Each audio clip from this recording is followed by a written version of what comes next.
Welcome to this podcast. Good morning, friends. Today, I want to talk to you all about assessing our perceptions and trusting our intuition, becoming aware of our beliefs, and doing some reflection. So in our earlier episode, we talked about 2 studies in which it was proved that your beliefs about aging have a real physical impact upon your body, upon your matter, and how it degenerates and how quickly. A staggering 7.5 years of average difference was found in how long you're likely to live, depending on whether you have a positive view of aging or not. A leading researcher at Stanford University called Dr. Alia Crum is a world expert on our beliefs and how they shape our physiological responses to things like stress, exercise, and food. She and another doctor, Dr. Damon Phillips, published a paper titled Self-Fulfilling Prophecies, Placebo Effects, and the Social Psychological Creation of Reality. I'll link that in the show notes. To get us started, I want to read a chunk from it so we can discuss the findings. There are references to the papers for each of the experiments that are mentioned, like along with the statements, and I'll link those studies in the show notes as well so you can see them, but I'll only mention the year when I read it out now for your reference, so as to not slow down the quote. Okay, so it reads, "It is a fundamental psychological tenet that the experience of reality is not solely constructed by sensory perceptions, but is dynamically informed by our top-down or subjective constructs, such as mindsets, beliefs, and expectations. The beliefs people hold and the mindsets they adopt about omnipresent aspects of life, such as nutrition, intelligence, aging, emotions, and stress, have downstream effects on judgment, evaluations, and behavior. For example, with food consumption, our studies show that people like the taste of Coke better when it's consumed from a brand name cup. So whether it's, in a brand name cup or not, it's still Coke, but they like the taste better when it's from the brand name cup. And things like strawberry yogurt and cheese spreads are enjoyed less if they are labeled low fat, even if they aren't. And that's from 2011. In the domain of aging, as we've heard, individuals who have a negative mindset about aging are less likely to engage in proactive measures such as eating well, engaging in physical exercise, and visiting a physician, and have a diminished will to live compared to those with a more positive view of what it means to grow old. That's from 2002. With respect to intelligence, students who hold a mindset that intelligence is something that can be increased demonstrate improvements in both behavior and attitude, e.g. greater appreciation of academics, motivation, improved GPAs, and enhanced enjoyment of learning than those who believe that intelligence is fixed. That's from 2007. In the domain of emotions, individuals who possess a mindset that emotions are controllable experience greater well-being, fewer depressive symptoms, and better social adjustment over time. That's from 2007. And in studies on stress, individuals who believe that stress has enhancing consequences are happier, healthier, and perform better during times of stress than those who believe stress has debilitating effects. That's from 2013. So all the ones I've just mentioned are subjective, but a growing body of research suggests that in addition to influencing perception and behavior, these top-down processes can also alter objective outcomes, such as sensory experience and physiological processing. So like what happens in your body. So your beliefs affect your actual physical body. So I'm just continuing with the quote here. In research on nutrition, for example, manipulating the perceived cost of wine to be more expensive with the same wine can result in heightened activity in areas of the brain related to pleasure and reward. That's from 2008. Furthermore, individuals who thought they were drinking an indulgent, high-calorie milkshake showed steeper declines in ghrelin, which is a hunger-inducing hormone, than when they thought that the same shake was a sensible, low-calorie milkshake. So their body literally reacted to just what they thought it was, even though that's not what it was in 2011. So sidebar from me,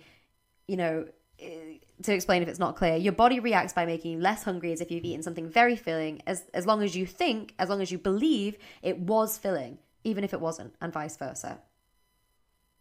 Extending this result, and the quote, Cassidy, Considine, and Mattest in 2012 show that the mere expectation that food will turn into a liquid form versus a solid form in the gastrointestinal tract not only results in greater hunger and increased energy intake after consumption, but also produces different physiological responses such as lower ghrelin suppression and quicker digestion. I think they mean with like smoothies and stuff. In the domain of physical exercise, hotel room attendants who adopted the mindset that regular work constitutes good exercise shows significant reductions in weight, body mass index, and systolic blood pressure.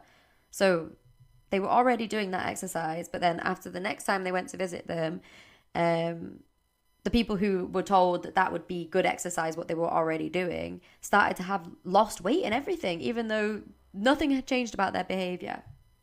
So that's from 2007. Furthermore, mindsets about stress alter cortisol and other hormonal and cardiovascular functions under stress, 2013. And mindsets about aging have been related to both cardiovascular function as well as actual longevity, 2002. The intrigue of these studies lies in their demonstration of the power of expectation and belief. They demonstrate what we believe or expect will happen to us when we stress, age, think, or eat can influence what actually does happen to us when we stress, age, think, or eat. This suggests that in addition to bottom-up sensory effects from nutrients, genetics, and the environment, sensory effects are dynamically shaped by psychological influence. Yeah, Mr. White. Yes, science, bitch. So, as we've just heard, our beliefs really do impact our daily lives. I think some people can get put off from the whole your beliefs create your reality concept that's been floating around in mainstream circles for, I guess, about a decade now. And perhaps because the concept of reality is so, I don't know the word for it, just ambiguous, I guess. It can be uncomfortable to feel like your world isn't everyone's world and that none of us objectively can truly know what reality is. So, I know I have previously, and so many of us do, we avoid, we make jokes about it, we brush over it, but we're all kind of thinking about it, aren't we? I think we are, and I just want to talk about it. I feel like everyone's kind of thinking about it, and it's let's just talk about it. So here we are. And we're at least everyone's aware of it, or at least aware of this unusual ideal on some level, So the truth is, it just doesn't matter if it's uncomfortable. If the statistics, facts, figures, and experiments and psychologists and researchers are saying, look, we've been studying this shit for decades, if not centuries, and what you believe about yourself is literally the whole shit. Perception is the whole shit. Whatever we perceive as reality, whether it's the objective truth or not, if those exist, come into play just as much as not, if more, just as much, if not more, than our regular way of considering things, our sensory input, what we see, hear, smell, etc. We've heard about the research and the facts about belief. I've just told you all those things that are so interesting from that paper and, many papers. And the good news is we don't even have to believe the papers. You can go out and see it for yourself. We can use our senses to prove this personally. We can use the sensory input side of things to prove to ourselves the perception side of things. You can see it for yourself. Yes. We all know two kinds of people, right? That person who seems to have this sort of unrelenting sense of self-assurance, security, self-belief, who always has the best luck, wins at games, and seems to know they will before they do. Fucking bellends. Always somehow you think, how the fuck do you get so lucky? And then there's that person who believes that things are always shitty for them, that they never win at anything, they complain a lot about everything, feel like they have the worst luck, the worst life, the most problems, almost competitively living a life of unfortunate events. That person is always having new problems, stuck in drama, stuck in traffic, stuck, because they believe they're stuck. Ow, I just hit my nose into the microphone. Anyway, not saying this is some sort of magic, as we know what you believe impacts how you behave, and thus whether or not you seek to escape the life you're living. So it's not whoa, how does that happen? I think it changes how you behave, which then changes your reality, obviously. If you believe that life is just drama left, right, and center, then you're not going to look for a more peaceful life because you don't necessarily believe it exists. But we can believe things without proof or experience of them personally. I feel like we do it all the time. We trust in our sources and we think, yeah, I believe that. Which is, I guess, how I started getting into this stuff. But, look, I did not like it straight away. I think I kind of started on the self-help side a bit of this kind of spiritual thinking. But I was quite yeah, I don't know. And I got quite stressed. And I think probably a lot of people can relate. I'll just believe I'm a published author then, shall I? Like, if I can have anything I want, if my belief creates my reality, I'll just believe that I'm an author and I've got a book out and, you know, my life's great, cool, sure, I'm living abroad. Wow, that's likely to happen. Fucking idiot, saying it's my fault, fuck off. I just actually hated the concept of personal responsibility in terms of circumstances. I didn't like the idea that someone was saying that, you know, my sister's disability was her fault and because she believed that she was unwell, or that my child abuse was within my control.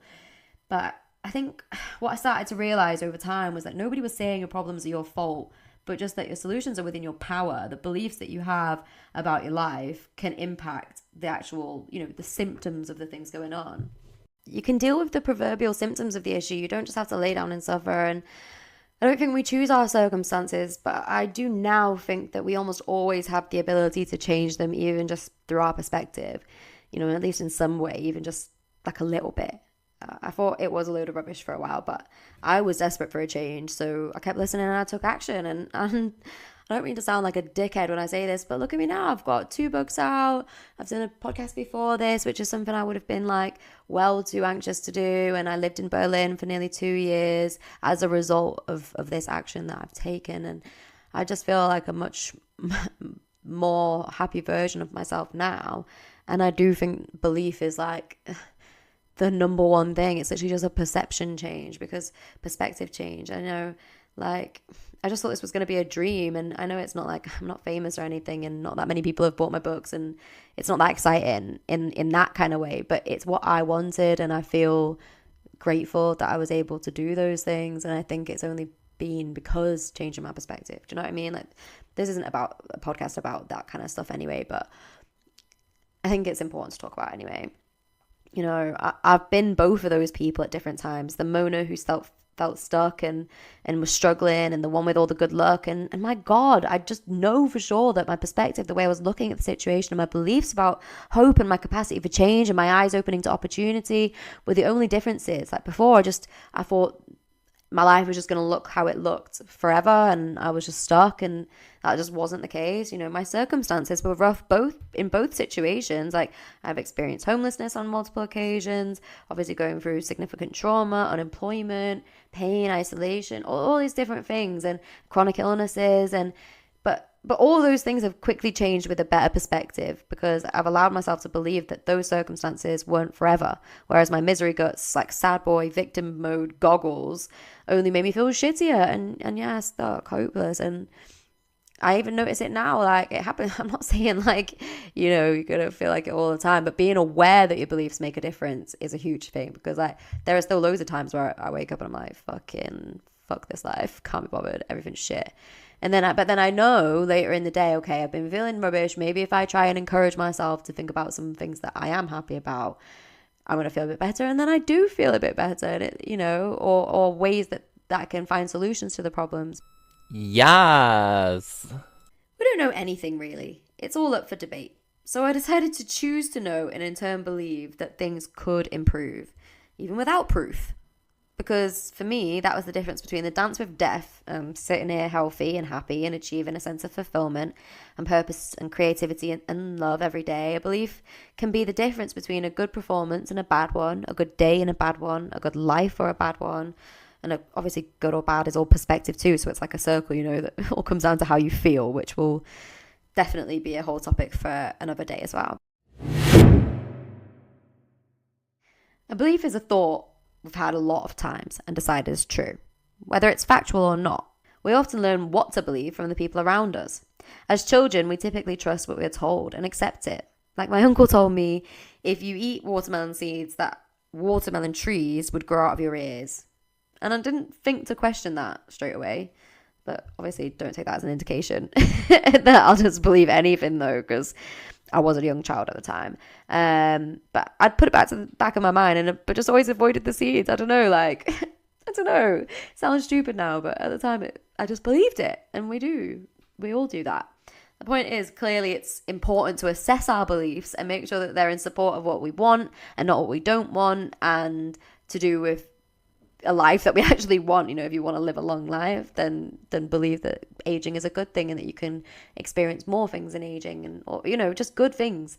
Like, our brains aren't stuck. You know, we have proven neuroplasticity that teaches old dogs new tricks. We're able to learn new tricks. You know, our brains don't stop being able to form. We can keep growing and changing and believing new things that are in support of what we want. So why not? So we believe in what we trust.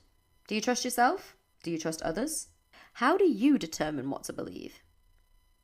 It seems more difficult than ever in the midst of the digital era's spread of fake news and hyper-community discussion to decide who you can and can't trust.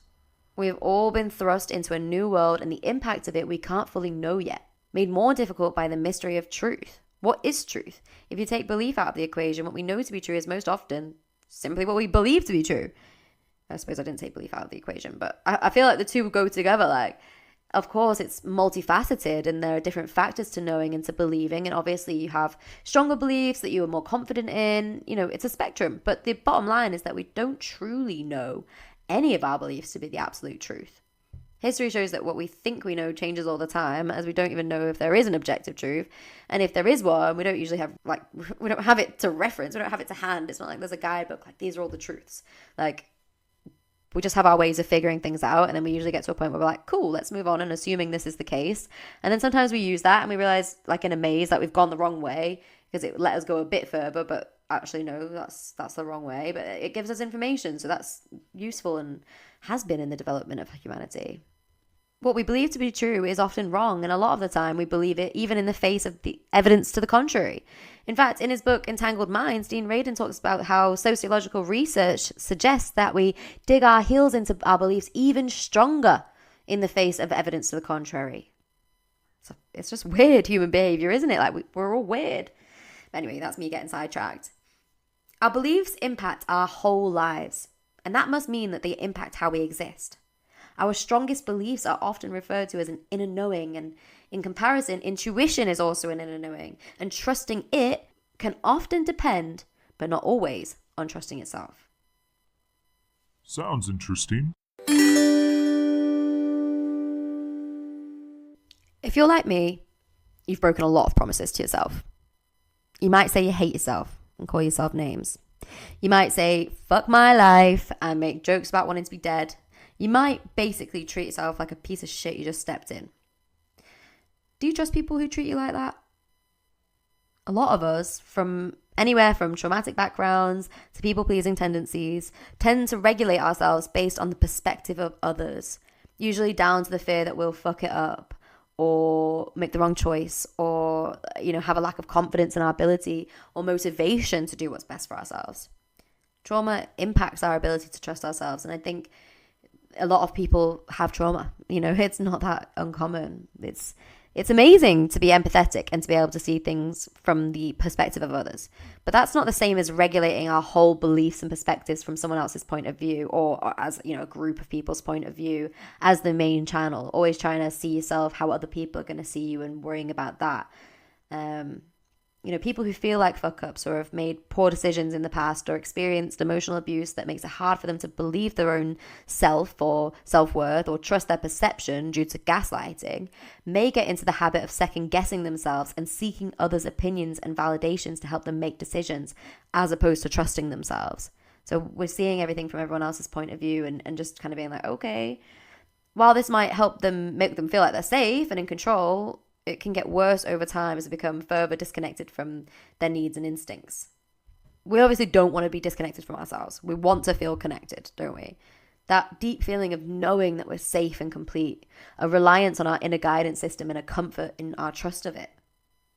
Trust is the most important component of any relationship, and most importantly, that with ourselves. Being able to rely on yourself is vital to living comfortably and safely and healthily. It can help build your confidence, which is obviously invaluable. It allows others to trust you more, which is the foundation for all human connection in general. So it makes the process of decision making much easier, which of course is of the utmost importance to moving forward in life or moving anywhere in life. You've got to make decisions, and I don't know about you guys, but I've struggled with that a lot, and I think leaning on my intuition has helped me learning to like rely on it a bit more, but I'm definitely not all the way there yet, and I want to be. So yeah, there's actually a quote here from Deepak Chopra talking about how decision making is vital in life. It says, if you obsess over whether you're making the right decision, you're basically assuming that the universe will reward you for one thing and punish you for another. The universe has no fixed agenda. Once you make any decision, it works around that decision. There is no right or wrong, only a series of possibilities that shift within each thought, feeling, and action that you experience. If this sounds too mystical, refer again to the body.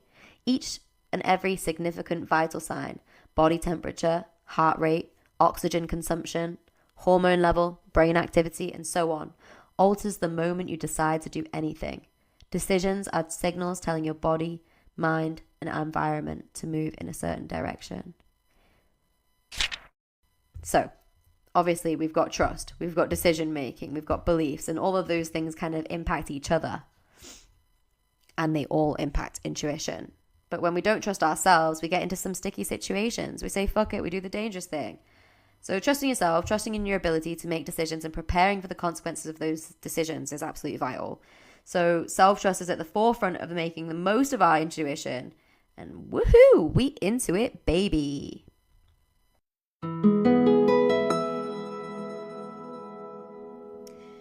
So most of us agree that intuition isn't always easy to follow, and that second-guessing ourselves as a whole is the foundation for that issue with following our intuition.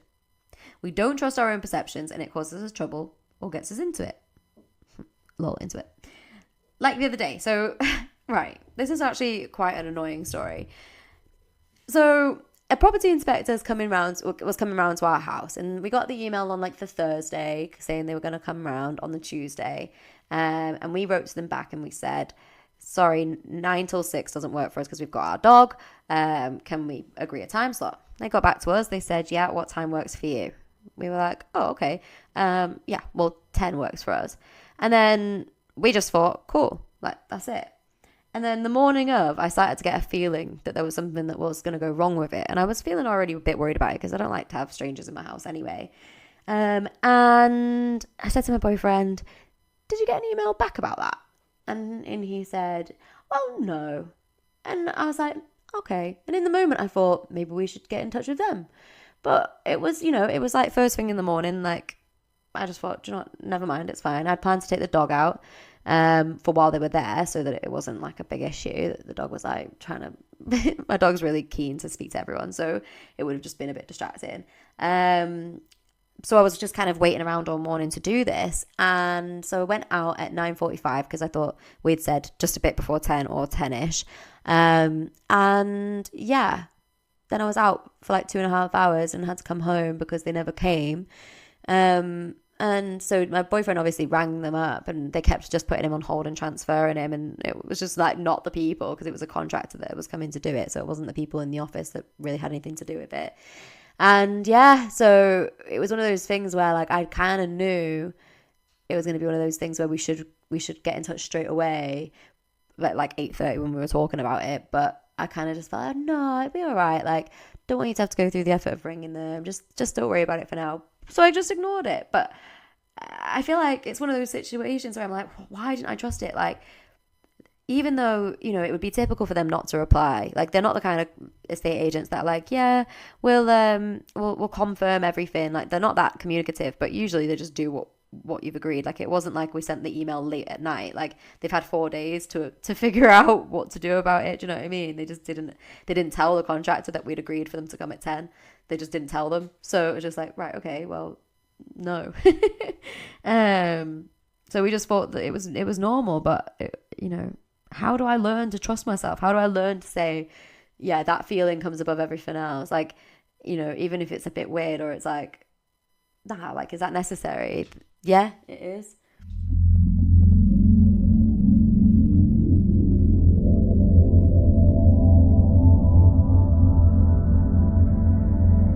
So, how do I learn to trust myself? I've been building this note to self because I genuinely feel like self-trust is at the foundation of all of this. I spent too long kicking myself because I had a feeling something was going to happen or didn't listen and it happened. And I want to trust myself more. So I listen to that more. But I think my note to self could be useful to some other people too. So not in any way wanting to sound like holier than thou, but just from my own experience, what I wish I'd heard from someone sooner about how to build trust with myself. I would absolutely love to hear your suggestions on good ways to develop self-trust, because that's definitely like the kind of things I'm here for. So I've got here, forgive yourself for all the things that have happened up to now. Take accountability. Stop making promises to yourself that you can't keep. Make yourself a promise and then intentionally keep it. Reward yourself. Don't swear that the burnout-inducing gym routine and crash diet starts Monday. Just don't. When it fails, which it will eventually, you feel like you've broken a promise to yourself. Make an agreement with yourself to do something regular-paced, regularly, and keep it. Don't make plans you intend to cancel, especially ones with yourself for things you were looking forward to, like a bath and your favourite show. Make the choice to keep yourself safe, even when all you want is danger. Like a parent to a child, you have to keep yourself safe to be a trustworthy person in your own life. Finish what you start if you can. I've dropped out of 4 different things here, so that's why that's in there. No judgment to you guys.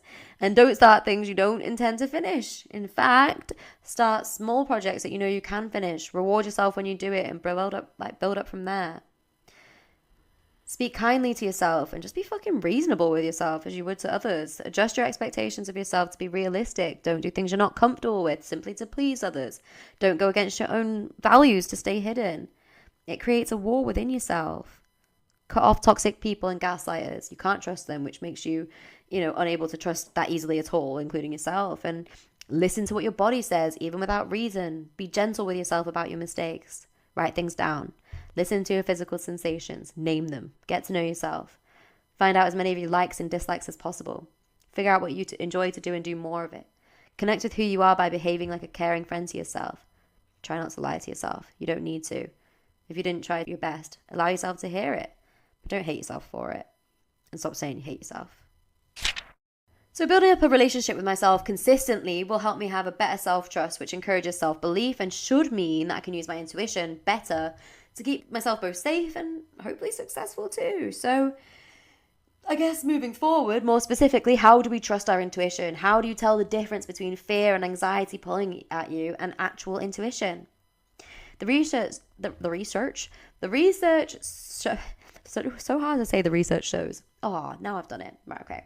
The research shows that to build on our intuition, we essentially just have to practice following it, and it will become easier to do without much need for intentional thought. So to get even better at listening to your intuition, continue trusting yourself whenever your gut pulls you in a certain direction. It's basically like a test.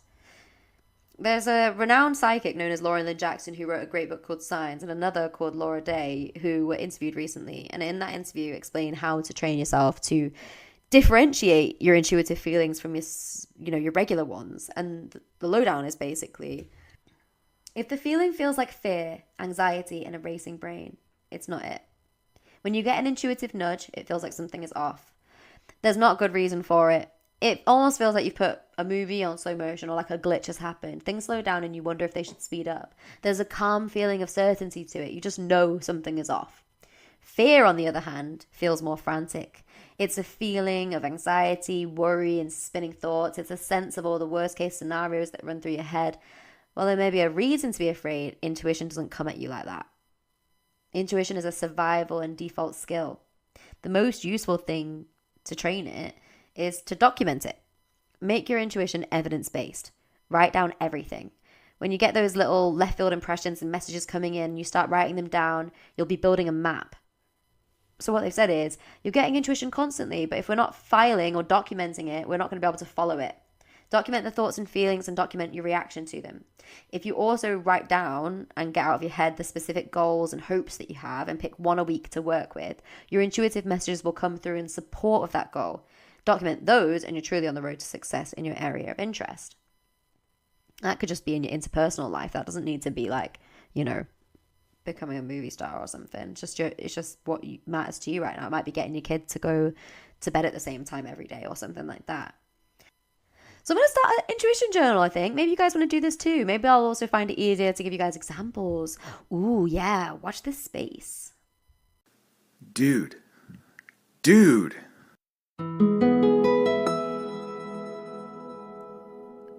For now, I'm going to call this section You've Pulled. And it's going to be your stories about times that you followed the pull of your intuitive gut successfully. I'll start with a family story since we're new here. But friends, family, listeners especially, like if you know me especially, please reach out. If you don't know me especially, please reach out. Please just send me your stories of times you've successfully listened to your intuition or didn't.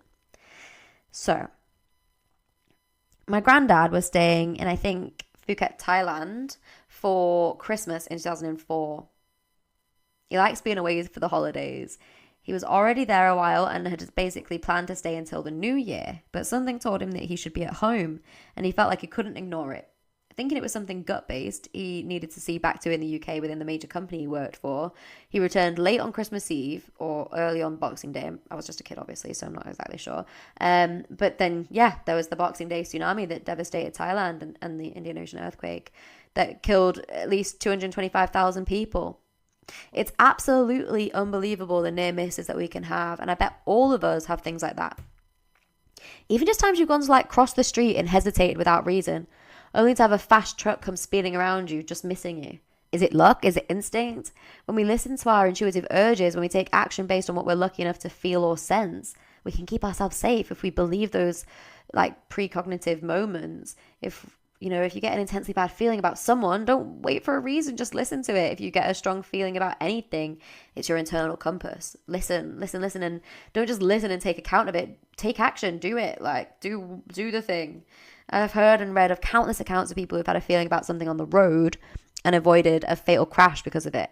I'm sure you have some of yourself, so I guess what I'm saying is listen, especially when it comes to things like driving. If you're driving and you get a sudden urge to stop, pull over, or do whatever, listen, because you may just save a life.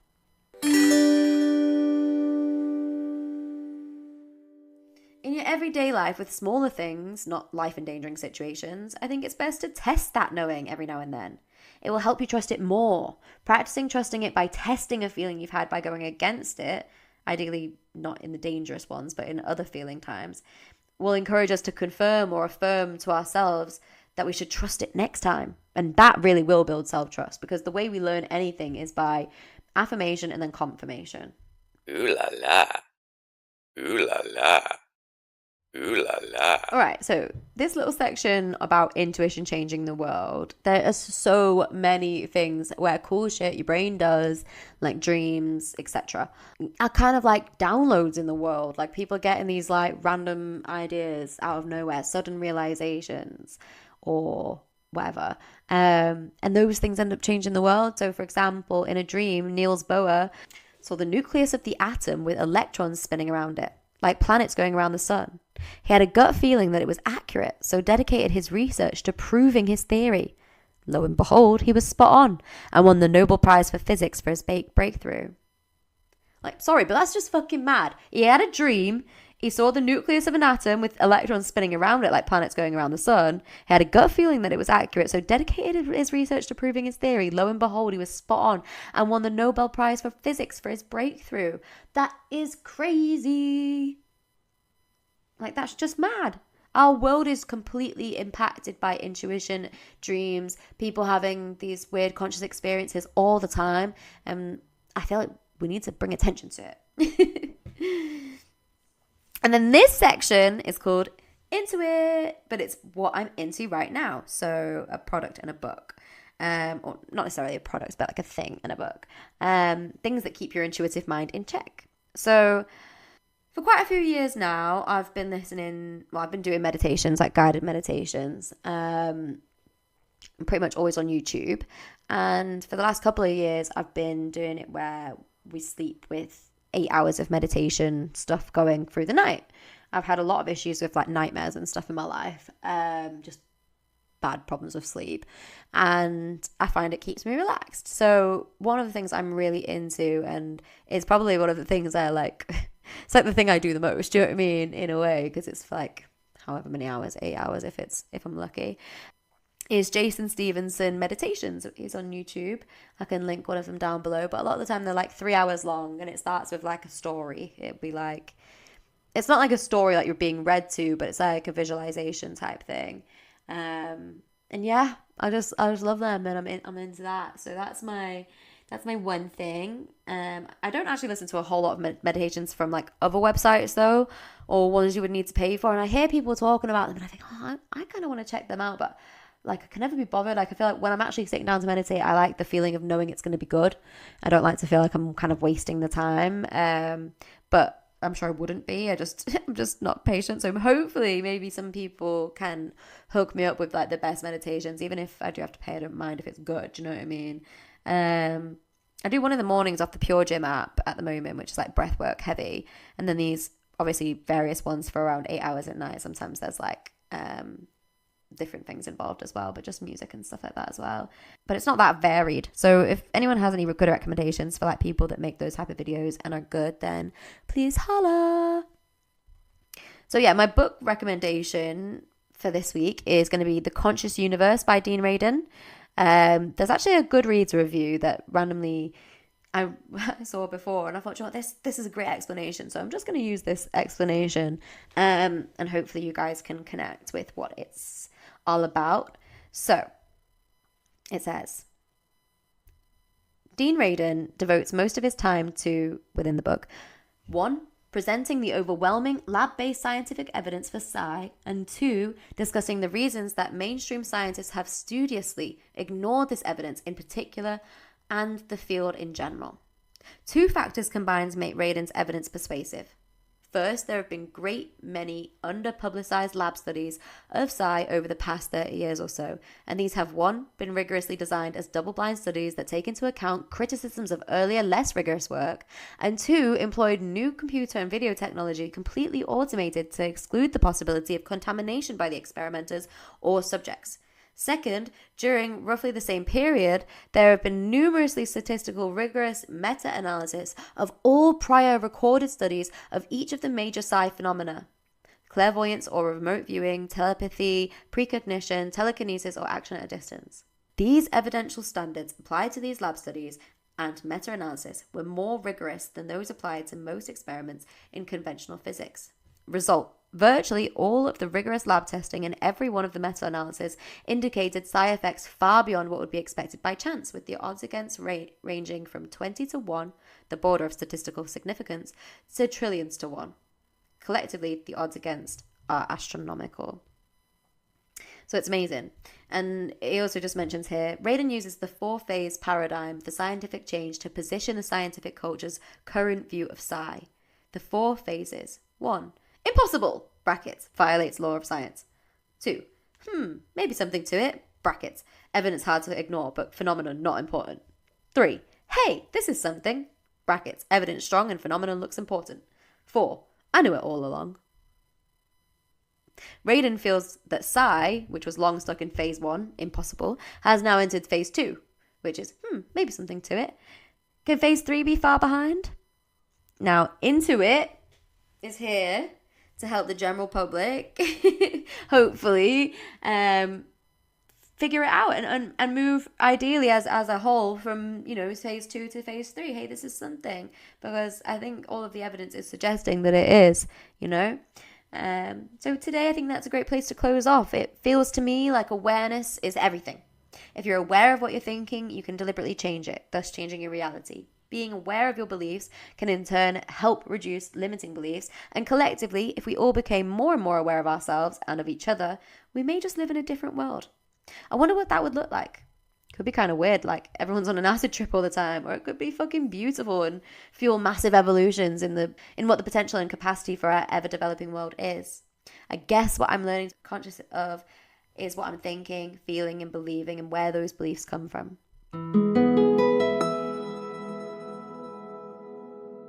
Thank you so much if you made it to the end. I love you, and don't forget about me. Okay, bye. Oh, yeah, also, please subscribe, follow, tell your friends, tell everyone, share it around, share the podcast, rate it on all the things, do all the things if you want it to be cool. Thank you. All right, bye.